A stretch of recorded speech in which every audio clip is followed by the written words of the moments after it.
Right now, in the current state of Modern Warfare 3, ARs are absolutely broken, but I still see players making these 8 mistakes every single day, and I'm going to show you how to fix them. The number one mistake you're making with an AR is you're getting way too up close and personal. So obviously an AR was designed for mid to long range gunfights, while an SMG was designed for close range gunfights. You're not going to be able to consistently beat SMG players up close when you're using an AR. It just doesn't make sense. So why are you challenging players so close when you have an AR and they have an SMG? Just take a step back a little bit. And fixing this one is very easy. All you're going to want to do is be conscious of where you're moving around the map, so you're not putting yourself in those close range scenarios where you can stick to cover and let them go out in the open and you can chow them that way. You'll win those gunfights 100% of the time. The next mistake that lots of players are making is they're not playing aggressive enough with their AR. What I mean by this is they're not taking up space on the map, they're not getting in those power positions, and they're not having the enemy react to what they're doing. This seems like it's in direct contrast with the first point that I made, where you want to stay away from enemies. You still want to keep your distance, but you want to play aggressive, where you're getting to those power positions and you're taking the initiative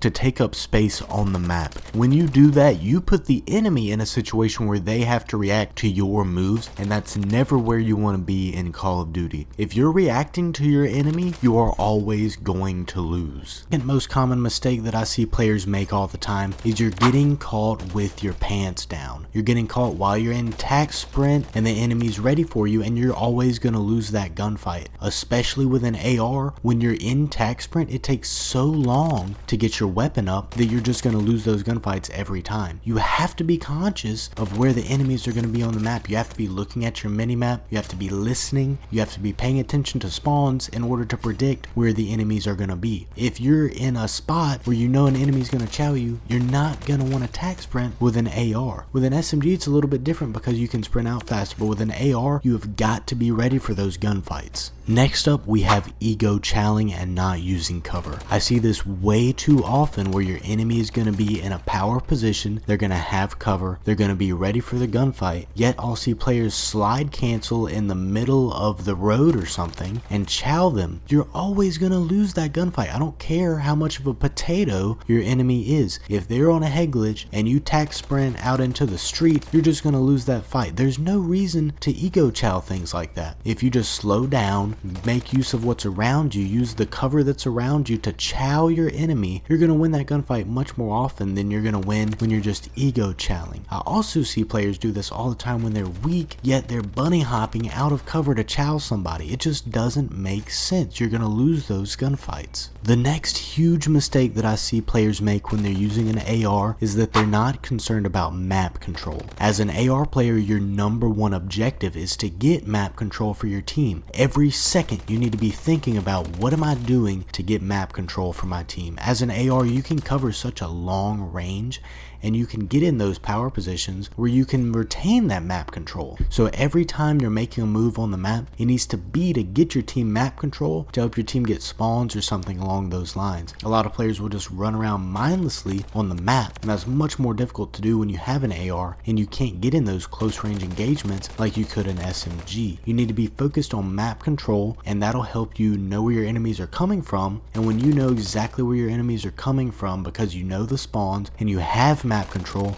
you will win those gunfights every time. Next up, I see another huge mistake players are making where their sensitivity is just way too high. So a lot of players will be playing on a crazy sensitivity. In my book, anything over an 8 is just excessive. If you're under an 8, you're okay. Anything above an 8 is just crazy. There's no reason you need to be using that unless you're trying to make a quickscope montage or something. Having a lower sensitivity is just going to make you better in those long range gunfights where you need to have that fine-tuned aim. Personally, I play on a 5.5, which I understand is a fairly slow sensitivity. Most pro players play on a 6.6 or 7.7. A few of them play on a 5.5, but in my experience, I've been much better in those long range engagements when I'm on the 5.5 sensitivity, even though it's very slow. All I have to do is be tactful in how I'm running around the map in order to not get in those super close range engagements where it can be at my detriment. Now, coming up at number 7, this is huge that I see players make every single time